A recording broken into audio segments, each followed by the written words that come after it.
Good. Now, firstly, to talk about gurus and gods. In the East, and most especially in India, they normally equate God with a guru. Now, God, as we understand it, is something abstract and intangible. Now, those that are on the path of bhakti yoga, the yoga of devotion, they must have a means or a focus of their devotion. You cannot focus your mind, or you could not have that required devotion to something which is abstract. Now, when we try to conceive of the abstract would naturally be interpreted by our own minds. So, every different person will have a different conception of the abstract.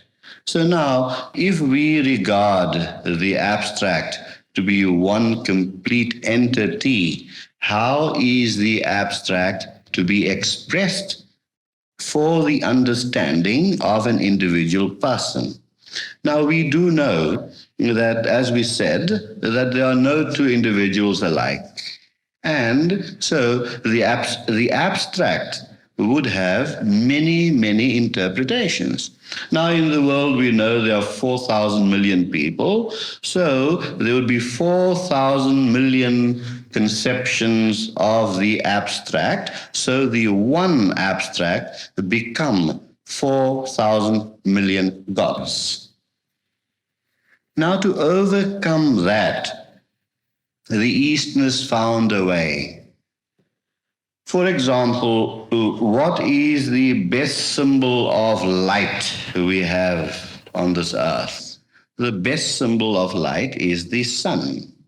There's no other light that is so powerful as the sun, and those people that worship light symbolize the sun as the sum total of all light. In that way, the Hindus conceived of the idea that let us, instead of believing, although we acknowledge and we know that there is an abstract God who is attributeless, that is indefinable, that is inexplicable, that cannot be comprehended by the mind. So they devised this means that let us give our devotion to the one who expresses that abstract quality the most in concrete values. So here we find a worldly embodied being called a guru who represents that abstract God. In a real guru, he combines all those qualities of a perhaps abstract, qualityless God. In other words, the abstract, when made concrete, must have attributes. So here, the attributeless become attributed or with attributes. Now, when we say that God is kind and compassionate and fair, we can only come to that conception of the fairness, of the goodness, and of the compassionate Father through the means of seeing someone who has those attributes, that this someone embodied in a body has, to the highest in our conception, expressed those qualities of love and kindness and compassion. So what we do, we devote ourselves to that concrete manifestation of the abstract. So, bhakti yogis, the people on the path of devotion, feel that to reach the abstract, the simplest and the easiest method would be to approach the abstract through the concrete. And this is being done not only among the Hindus, but among all religions. In Christianity, we worship Christ. In Hinduism, we worship Krishna. In Buddhism, we have Buddha. So here is a point where all our energies, when I say energies, I mean the energies of the mind and of the body, and the energies which are activated by our spiritual practices, all the combination of all those energies put together is directed at the Guru, who represents to us God's highest manifestation. Fine. Now, the mechanics, what happens here when these energies or our sum total being in devotion is directed to the Guru, which, if he's a real Guru, has higher powers, higher abilities in the spiritual field? What happens there? That the sum total of our being, and mostly our spirit, is infused with the Guru. And in that infusion, a beautiful link takes place, a psychic link. You can call it psychic. A psychic link takes place. So here is a pouring and a receiving. That link does not work one way only. It works both ways. It is like our main road. You can go up the main road and can come down the main road. It is not a one-way street. Right. So as we pour our energies in our devotion to the manifestation of Godhead, he in turn, because of the link, cannot just but help. He just cannot help helping. He just but not cannot help but to reciprocate. And in those fine sattvic and subtle impulses, when 1 ounce of devotion comes to him in that energy form, even in his absence, can be thousands of miles away. When 1 ounce of that energy, divine energy form comes to him, he returns it tenfold. Now, all the religions teach that too. Theology teaches that. Even in tithing, as one of our meditators tell us, that she read a book which talks about tithing, and they say if you give 1, you get 10 in return. And of course, with this devotion to the Guru, there are so many qualities developing in us. With the devotion, we are doing the greatest favor to ourselves. With the devotion, we develop so many positive qualities. Positive qualities such as one-pointedness, such as a greater opening of the heart, because here is a love which is selfless.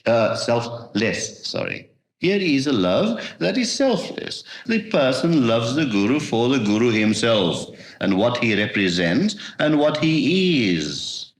So the Chela finds attributes and qualities in the Guru which he would also like to have one day. Now, such desires are not selfish. They, in the realm of the spirit, in the realm of greater unfoldment of ourselves, desire does not attach one or does not bind one karmically, because it is for the purpose of greater unfoldment, greater integration. Now, to set this in motion, we do our meditations and spiritual practices. Thanks of it. So, as you have said, that Godhead is indivisible, very true in the absolute sense. But we are relative. So we must analyze things from relative values. Now we know that divinity is omnipresent, so that means he is in everything. And we see separation in this world in the relative sense, of course, that this is John, Jack, Jill, Tom, Harry, what have you, fine, separate little entities. So the indivisible in the relative field seems divided, although the essence is one and indivisible. Philosophy is the study of the causes of things. But if philosophy cannot be brought down to daily living, then we don't want philosophy. And in the study of causes of things, it is not only a study of idealistic ideologies. It is no good for a man here to dwell there and wondering about the abstract and what the abstract could be if his wife and children are going hungry. Therefore, in the study of philosophy, when we go down deeply into the causes of things, we also study the causes of relative life. And that makes idealistic philosophy practical philosophy.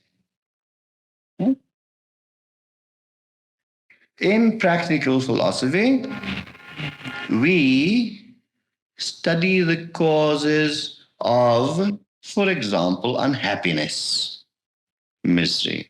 That is always the question foremost in everyone's minds. Why am I miserable? Why am I unhappy? Why am I suffering?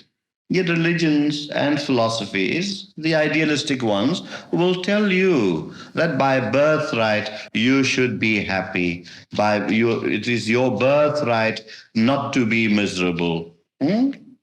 Because if divinity resides in you, how comes the misery? Now, last week we went a bit into it from the angle of the mind and how the mind could be so cunning to bring misery upon us. It is with the cunningness of the mind that desires are produced in us. Now, here we must differentiate between desire A and desire B. Desire A, as we said before, is a desire for unfoldment, therefore lessening our karmas. Desire B is a relative worldly desire. Now, this we see in practical life. A person has a house which is worth 25,000 rand, but he hankers for a house that is worth 50,000 rand. And therefore he is unhappy. That's a desire, a worldly, materialistic desire.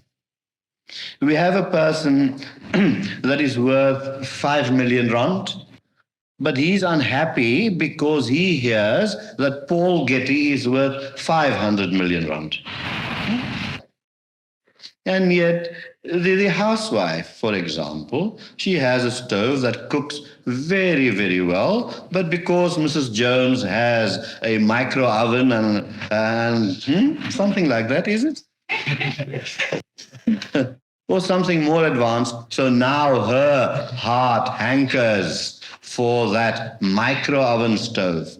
Yet for many years, the 3-plate stove she has is doing perfectly fine. Her husband and her children are happy with the lovely meals she has cooked.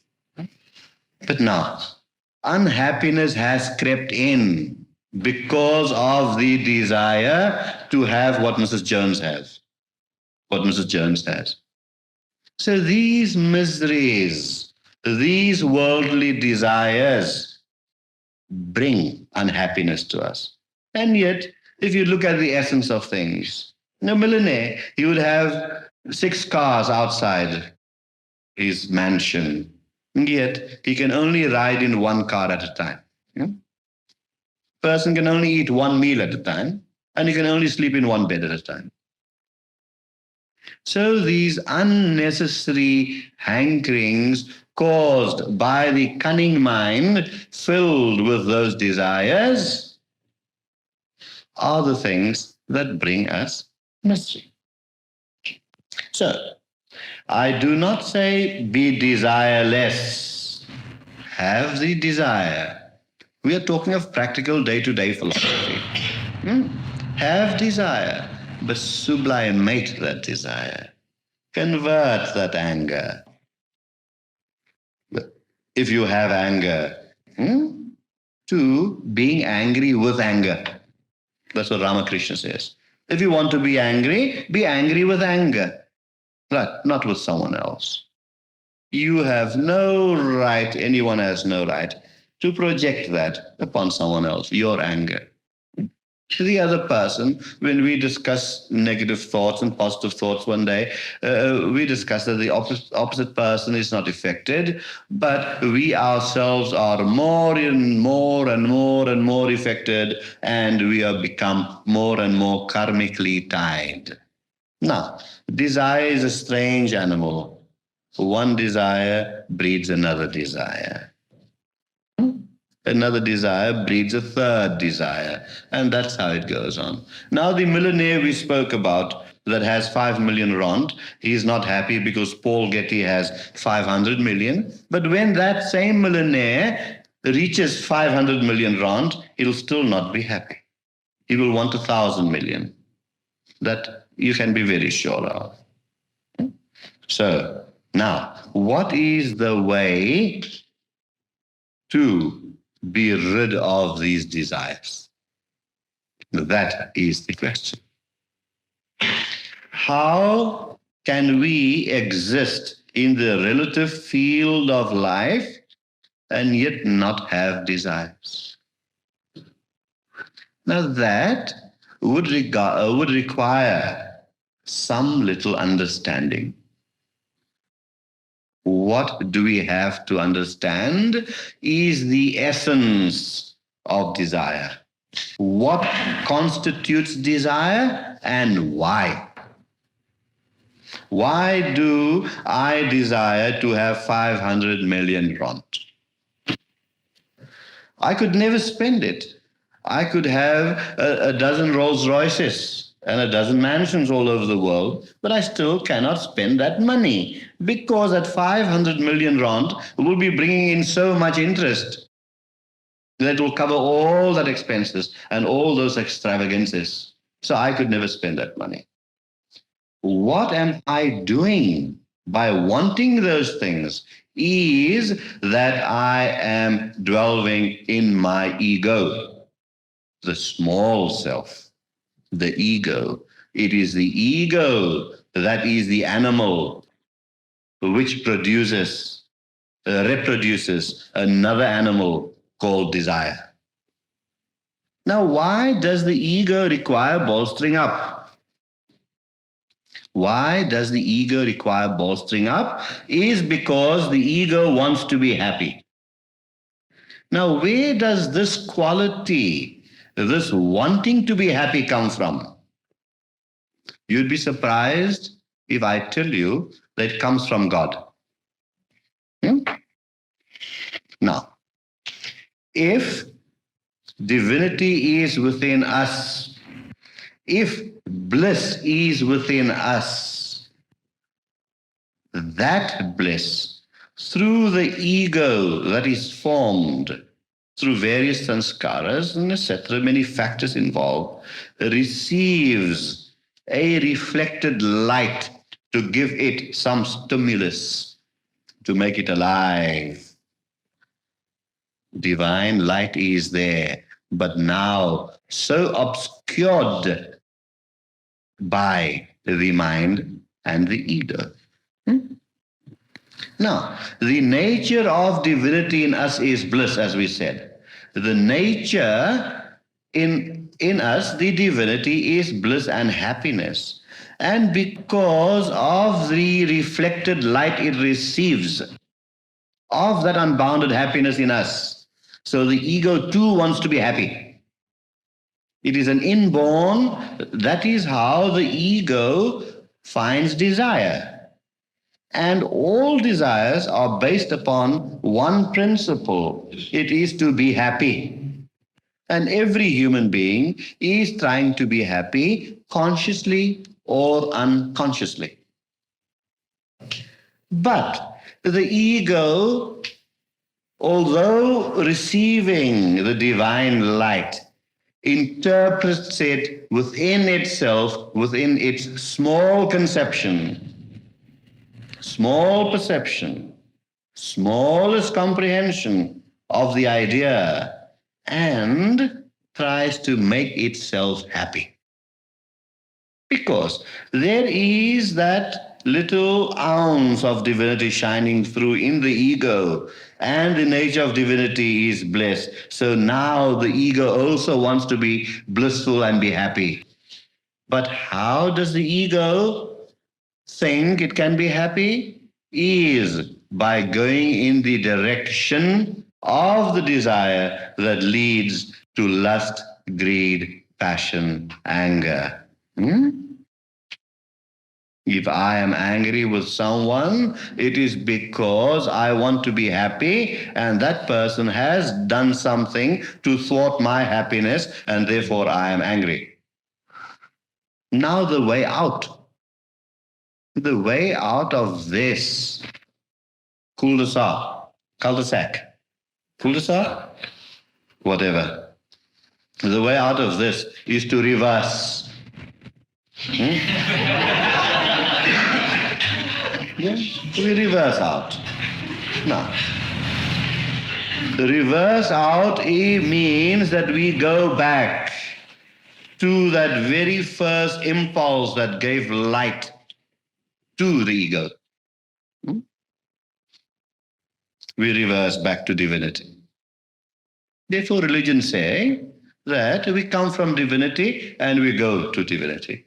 So from the divinity, the light has come to the ego. Now, the ego starts realizing by its meditational and spiritual practices and the assistance of the guru that, not this. No, not this. Let me reverse out. I can't get through here. Now, how does the reverse process take place? The reverse process takes place by a conscious effort in our waking state of trying to annihilate the ego. How do we annihilate the ego? Is by looking at the workings of the ego objectively. If I want 5 million pounds, I will ask, why do I want 5 million pounds? Now the mind will give so many answers why I need 5 million pounds. But now in my meditational state, in my spiritual practices, when I find that calmness, I will immediately realize from deep within that the cunning animal, the mind, is deluding me. I do not need that 5 million. I only need one plate of food a day. And sometimes meditators bring me some fruit and foods and I eat it. Right. I don't hanker for it. The necessity to keep the body nourished. Okay. Fine. A little necessity. What do I need 5 million for? So in that deep state of mind, we get the answer. And to reach the deep state of mind, meditation is absolutely necessary. It is only the calm mind that can look at an object objectively. Fine. So when we learn, and of course, I've said this before, and it can be repeated over and over again, that as we look at things objectively, the whole importance of the object just diminishes. The importance of the thought diminishes. And like that, with the conscious effort in our waking state and our effortless meditations put together, annihilates that ego. In the beginning, it cleans up the ego. Cleaning up means the dirt is removed, the pond is stilled, and the sun shines, reflects better. Like that, the glass is cleaned, the dirt is removed. And as more and more light from divinity within shines through, the better and better the action of life becomes. A better quality of living, a better quality in all activity. Now you see how simply and spontaneously this works. And one thing becomes better, immediately the next thing will become still more better. Or as someone says, it becomes better.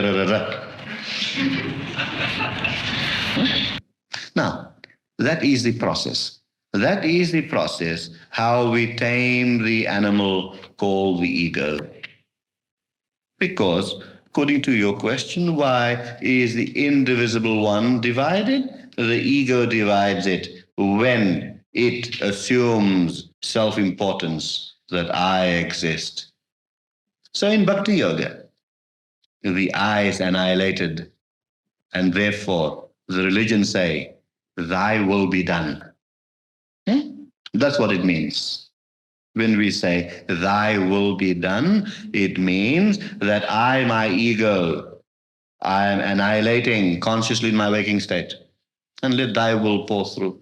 And as we open that channel to Guru, God, and goodness, we become stronger. The ego loses its importance. And then we live a real living for what we are meant to be. We live that living. We live a goodly, godly life. And then we say, at the moment when the body dies, when the body is left behind, we can truly say, life, well lived, well lived. Okay, fine, good. Ladies first. Teacher, what then truly and in the highest sense is individual man or man? What is man? Man is divine. Man is divine. I always say this, it's a very favorite of mine, that God plus mind makes man. Man minus mind makes God. So that is the animal. Mind is the animal. Mind is the ego, or part of the ego. Of course, the mind has subdivisions too. But ego is the one, ahankar is the one that dominates the mind. It's above the mind even. It dominates it and makes the mind behave very cunningly. So, by, to a certain measure, subduing or annihilating the ego, the mind slowly stops jumping around like a monkey. The mind comes under control. It comes under control. And the greater the relative side of our lives is controlled or modeled or fashioned, the greater the divinity shines through. So that one day, when we develop to the perfection, we too, like Christ, can say, I and my Father are one. Then man can say, I am God. But with that conception, people that have not reached that stage must not go around and say, I am God. That's blasphemy. If you are a student and until you have passed, until you have received your MA degree, you can't put MA behind your name. you're still sub-A. Yeah. So, when we reach that stage, then we say, I am the Tattvamasi, as to say, thou art that. Brahmasmi, I am Brahma. So that is at a very high stage. Until we reach there, we use a very simple method for those that are that way inclined, whose temperament is such, is bhakti yoga of devotion, where I say, I am insignificant and thou art the significance. I am insignificant and thou art the significant. And by slowly diminishing the ego, annihilating the ego, subduing the ego, we merge into significance. Here, the insignificant merges away totally into the significant, the divinity. Then I and my Father are one, truly one. That's a beautiful state to be in. Have you been there? Yes, when one reaches there, then all divisions cease. All divisions for us cease. And then we become one great compassionate whole. One whole. One whole. One whole universe that pulsates. Pulsates. Just pulsates in his own steam. Such beauty. It is joy living within itself. Joy living joy. It's joy, nothing but joy. Bliss, bliss, bliss, bliss. And that is the state where, believe you me, everyone, pardon, that is the state where everyone will have to reach. So, if we are not there, we are not to be discouraged. Our teachings are based upon hope. There is no hope lost because it is the inherent, the birthright of everyone to reach divinity, to reach divine, to reach the divine Godhead. Everyone has to. It might take in this lifetime for some, and some of you will. I know. I see it. We'll reach there. Some of you sitting here today are going to reach divinity in this lifetime. For others, there'll be many lifetimes. 5, 10, 15, 20, 100, doesn't matter. Time is inconsequential. Time is of no consequences. Time is something, time and space is measured by us for the purpose of the workings of relativity. So we reach all there. We all reach. No one must be discouraged.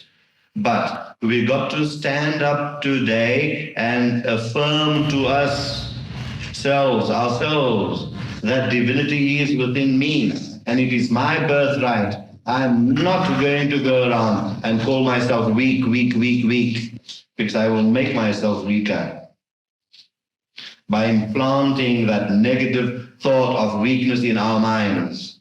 I know some teachings are based upon that, but it has been grossly misinterpreted. When a teaching says, I am a sinner, it is not to be taken in the literal sense. I am a sinner should mean that I am insignificant. Thy will be done, and if thy will be done, let thou guide my actions. But prayer is, of course, not enough. We must have some conscious effort. Okay. The mercy. And that is how we progress. That's how we progress. So man can remain man. Man can degenerate into an animal. And if he can regenerate into an animal, he can also regenerate into God. So we don't affirm to ourselves that we are weak. We say, no, because thou art within me, I am strong. It's not a verb. And that is how we progress. That is how we progress. We start with strength. Say, for example, you are a salesman, and you want to go and sell a product. But now, if you go there with the thought in mind that my product is no good, you're not going to sell it. But if you have confidence in your product, you go with strength and say, no, my product is good and I know how to market it. And your sale is easy. It's done even before you go there. Your goods are sold. So we stand up as lion and roar, that the strength, divinity is within me. And I must express that divinity. I must do it meditationally and through practical living. Okay. Thank you. Good.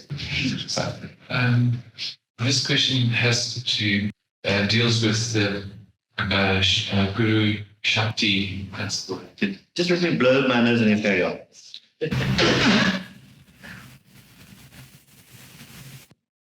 Yeah. The question has to do with Guru Shakti. Yes. Swami Vivekananda talks about, talked about the inequality between men and women today, households, and he compared it. He said that until that equality has been rectified, he compared that situation to be like a bird with broken wing. Humanity would be a bird with broken wing that would then be flying on wing. Now, as far as I know, the Indian gods have consorts, and Ramakrishna had a wife, and the question deals with this principle, this Shiva Shaktimas, and also the need for this balance today in household lives. Yes, very true. Very true. Now, I didn't get your first part of the question clearly. Do you have to break down the inequality or break down the quality? No, he said there's a state of inequality. There is a state of Inequality. inequality. Therefore, there's tremendous suffering in household lives. So, an equality has to be brought about. Yes. Good, fine. Who says that? Vivekananda. Yes. You say that all the gods of India, look, we are completely non-sectarian. But of course, I'm not a Hindu, I'm not a Christian, I'm not a Muslim, but I'm all. Okay, you must understand that very well. But I know why you asked this question. Is because I have an Indian background. Right. Now, the gods in India normally portray having a consort. Shiva has Parvati, Vishnu, Lakshmi, Brahma, Saraswati, all that. Get Mrs. Ketkar with that. She has made quite a study of it. Nevertheless, that is not necessary to interpret that as a physical reality. It can be, and there's nothing wrong if it is interpreted as a physical reality. This conception has come about to show that the manifest has to have a manifester. Shiva has to have his Shakti in order to be active in the universe. Shiva is a god in the tantric literature, tantric monism really, that is attributeless, the impersonal God. He is also portrayed as a personal God in other tantric literatures. But in this sense, Shiva is the impersonal God. Now, he has to activate creation by his other aspect, which is Brahma. Brahma creates. But now, what is the essence behind creation? Creation can be known by its material aspects, matter. Matter in whatever form, very subtle matter to very gross matter. But matter itself has to have an impulse for matter to act and to assume these various forms. So we have energy. Now, the meaning of the word Shakti is energy in English. We can call it energy. So, when we take the combination of Shiva and Shakti, we mean that Shakti is Shiva's energy. That is the means by which Shiva can have this vast creation, because creation cannot exist without energy. Now, there is no differentiation between Shiva and Shakti. They are one. So you cannot separate heat from fire. So in that sense, we are now putting an attribute to Shiva, that he has the attribute of energy. From that one attribute, so many other attributes follow. So, here is a differentiation, an apparent differentiation, which is symbolized by Shiva and his consort, Shiva and Tara. In reality, they are one. One is the manifester and the other is the manifested.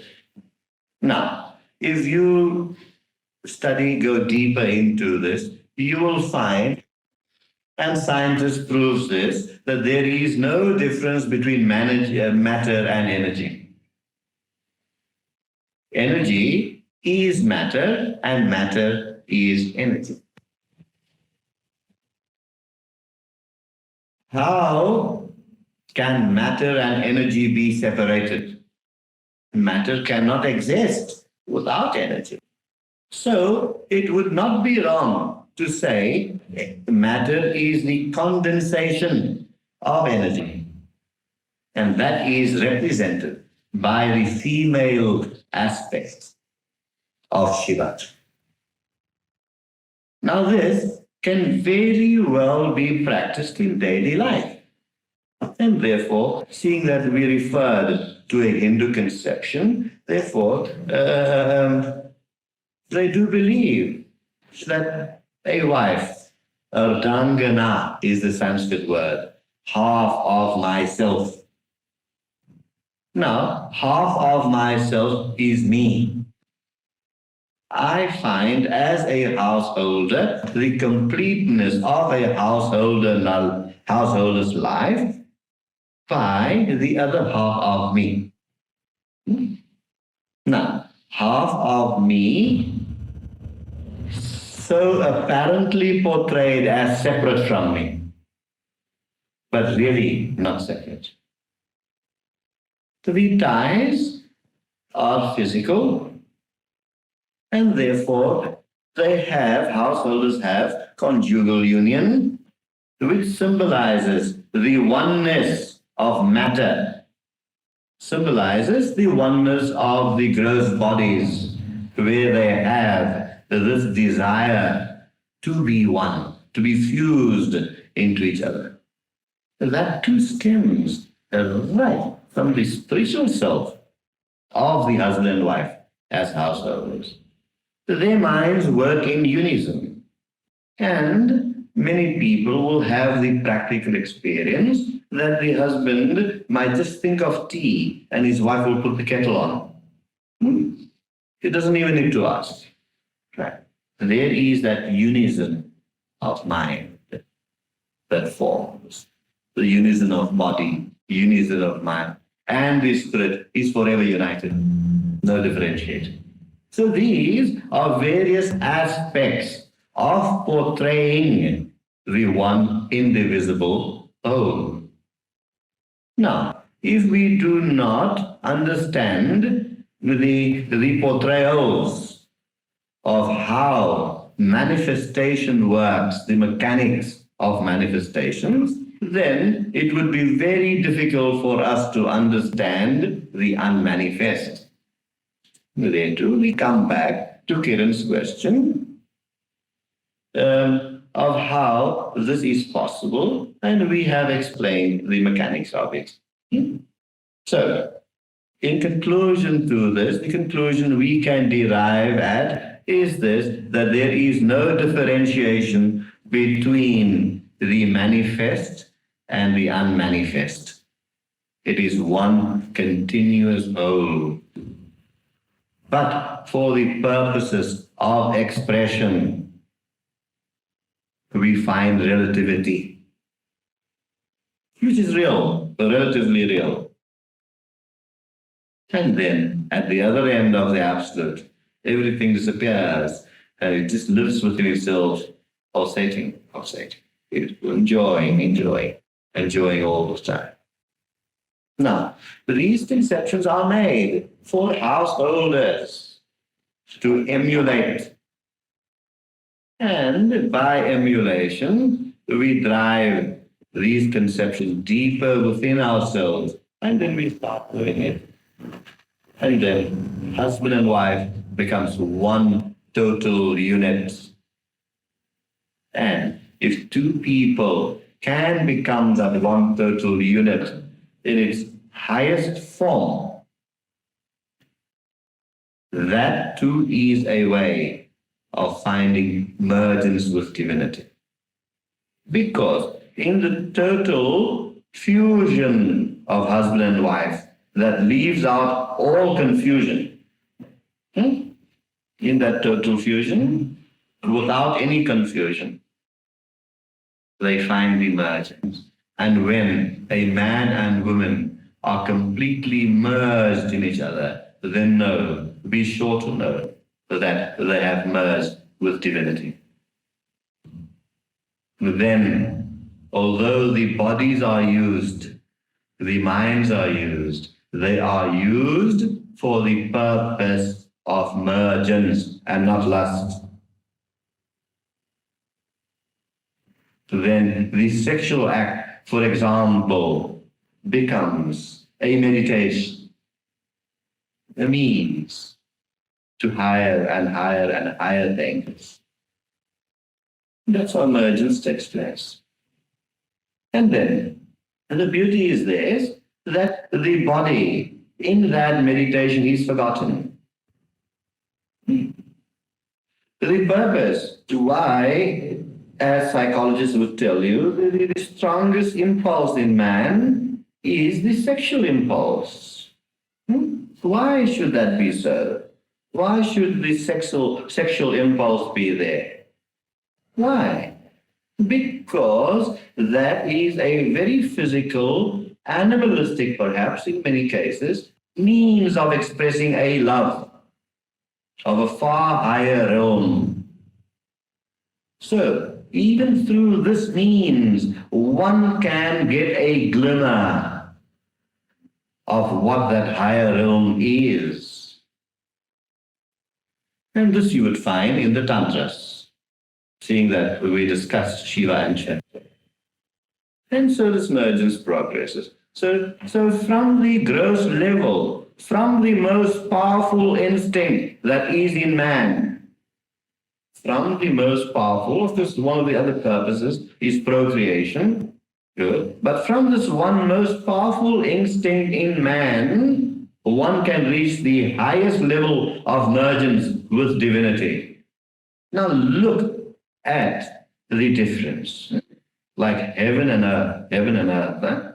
Here, from lust, you proceed right up the scale to divinity, from animal to man to God. Now that is a philosophy. That is a practical philosophy practiced by some people. But that is not the only way. But it, in many respects, is a good way for a householder's life. And by this, the home becomes happy. And all this too is very dependent upon our sincerity in our meditations. Always. That is the background, always, to spur you on, giving you finer and finer perceptions, greater and greater realizations. Not what is realization. The realization can sometimes start with a thought. The mind conceives of an idea that there is an absolute, or the sugar is sweet. The mind conceives of the idea that sugar is sweet, but a realization comes when we live that.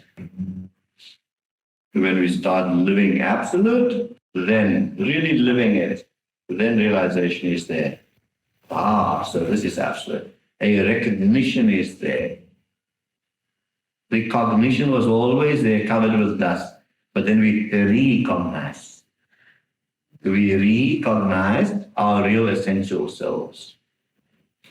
Sugar, however you analyze it, we know.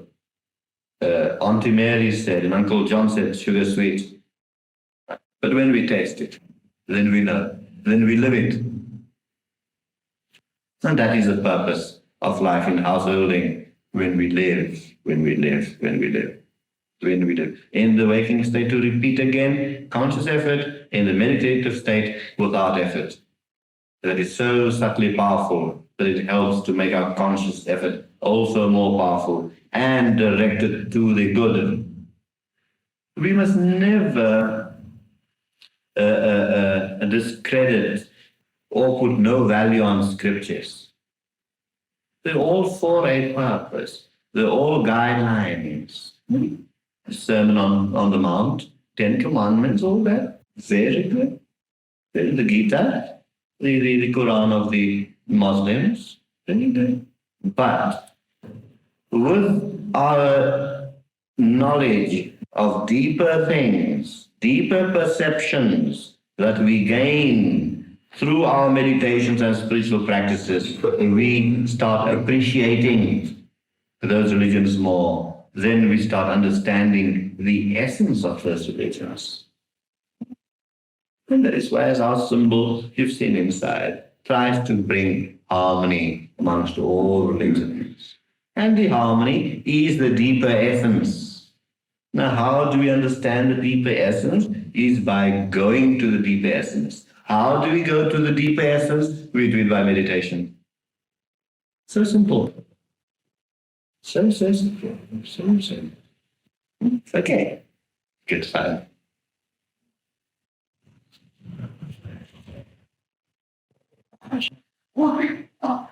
What animals literally has fun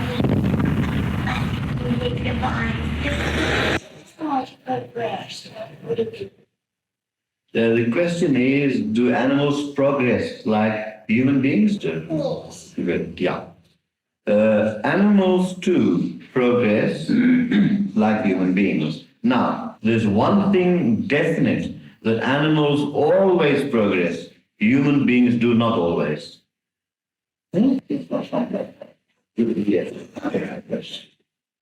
animal is in a stage of evolution where instinctively,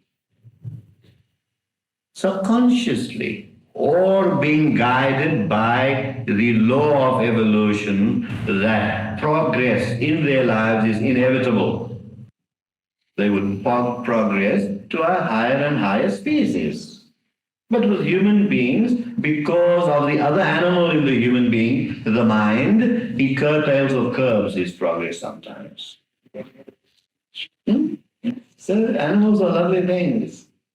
Beautiful. They're always.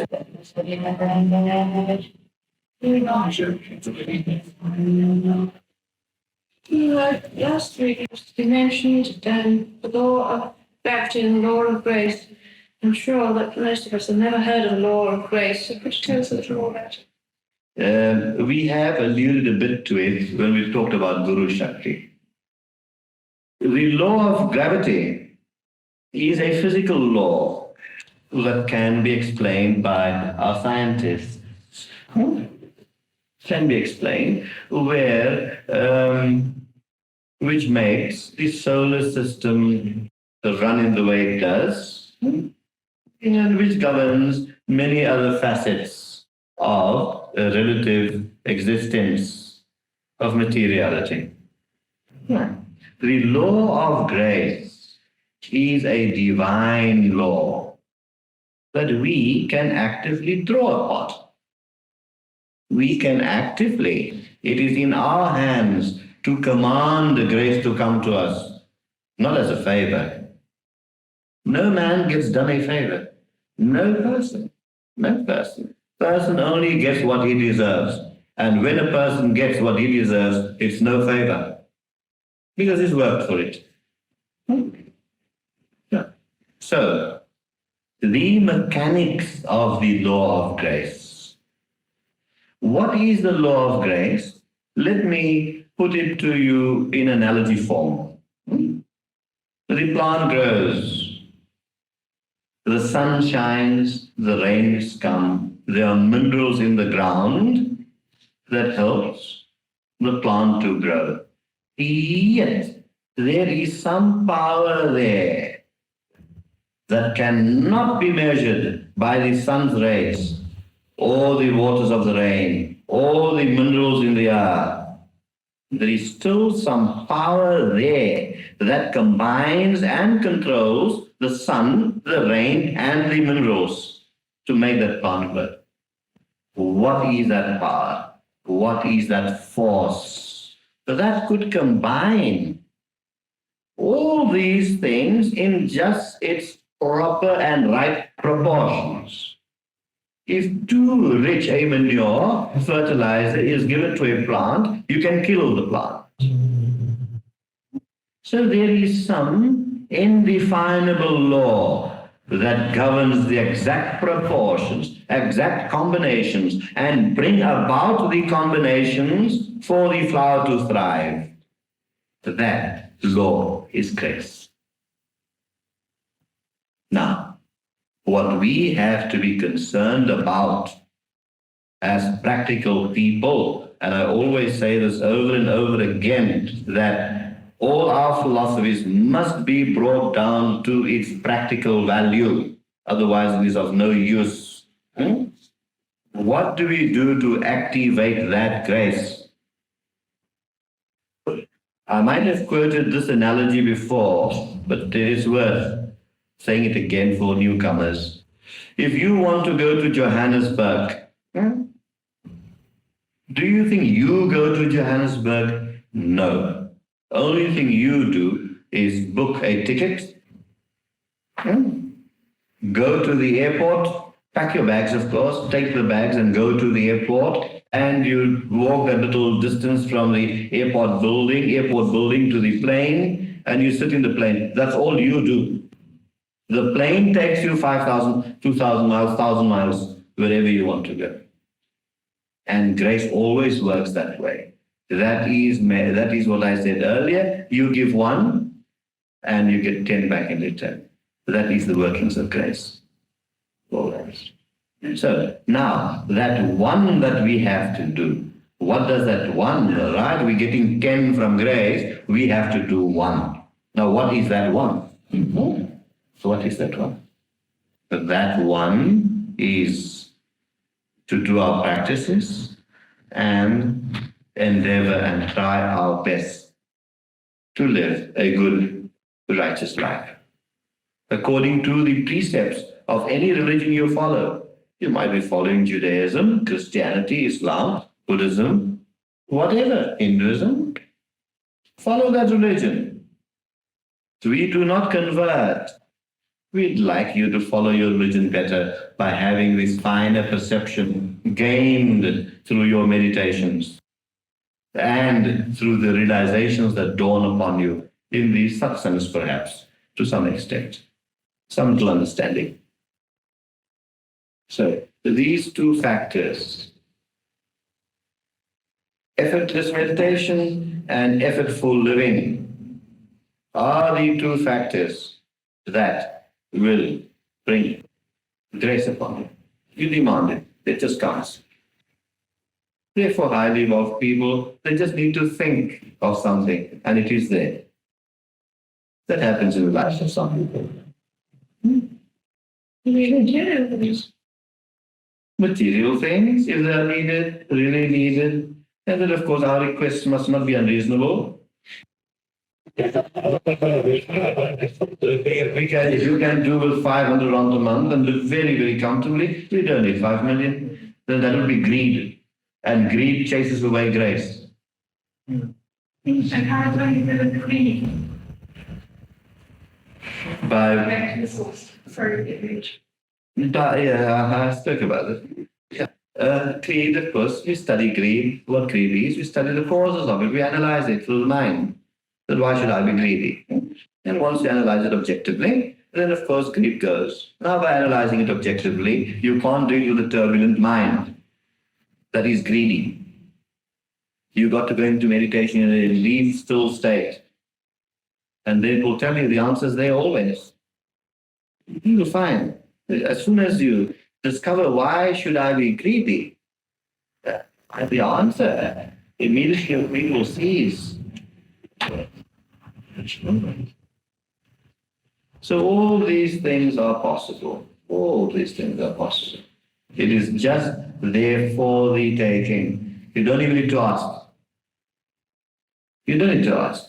It is there for the taking. But we must be qualified enough to take. Otherwise we're stealing. Otherwise we steal. Which is another form of greed. You only steal because you're greedy. I can't really be an illness like alcoholism. Oh, yes. Well, look, everything has layers and sub-layers and still sub-layers. To recognize or analyze an individual problem, one has to go through these layers to find the root causes of it. Now, psychoanalysis try to do that, but they have not been very, very successful. They have been successful in treating things superfluously. So, of course, in our system, we get down to the bottom of things. Yes. So, we have to activate it. We have to do something about it to get it. And once we do something, it just comes. Sure, meditations. Meditation is right living. And trying to right live. You meditating for how long now?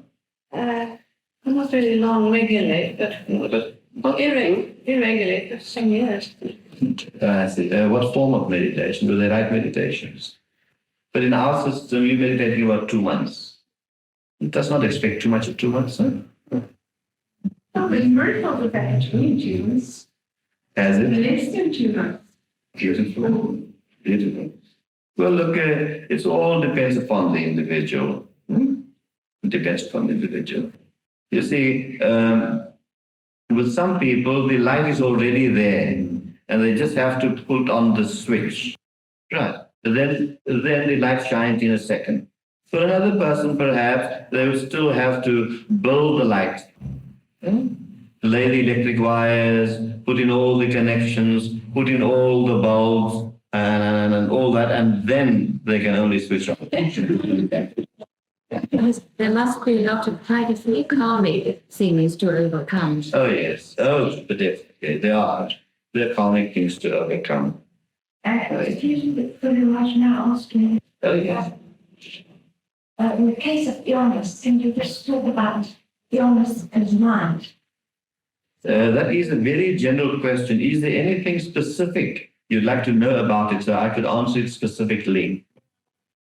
When you the person is sick, like need or something like that, In which way can the mind sort of help that person? Yes. Now, when we talk of disease, there are two kinds of diseases, the physical and the mental. Right. And the mind, I think we have discussed this before. The mind is so powerful that it can be brought to the state of calmness whereby it draws from far deeper down those energies from the storehouse, from the reservoir. It can draw those energies through the calmness of mind and translate it into the physical body. Doctors will tell you that most physical illnesses are psychosomatic. In other words, they are caused by the mind. And it is the turbulence of the mind that makes the body weak or ill. And the mind is so powerful that it can even cause organic changes, organic diseases. Like we said last week, I think it was, about hypnosis, where the mind can be brought to a state and a person touches a cold stone, and if it's suggested to the mind that it's a burning log, burning coal, he will actually burn. So the mind is so powerful that it has the ability to produce illnesses in us. Now, if it has the ability to produce illnesses in us, then it also has the ability to take away the illnesses. Now, if there are mental illnesses, then what do we do?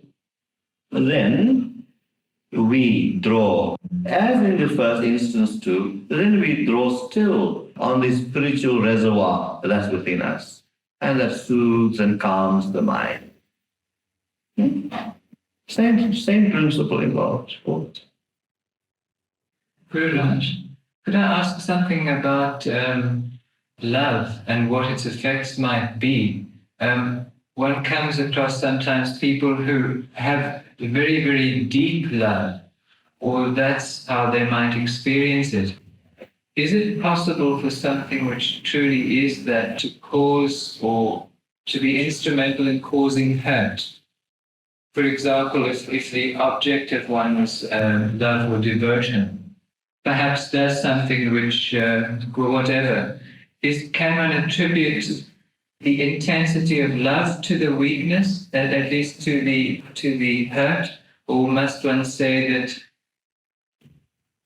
yes, it's purely weakness? I see what you're getting at. Now, love is also like the light. It depends through what kind of mind you're projecting that light or that love. The purer the mind, the purer is the quality of love that is projected through the mind. So, when through loving someone, you hurt someone, what you are doing, in fact, is using that divine quality of love and putting it through the grinder of an impure mind, so that the opposite person, the object of love, is hurt. Now, if the love is given through a pure mind, then the object will not be hurt. The beloved or the lover will not be hurt. Now, the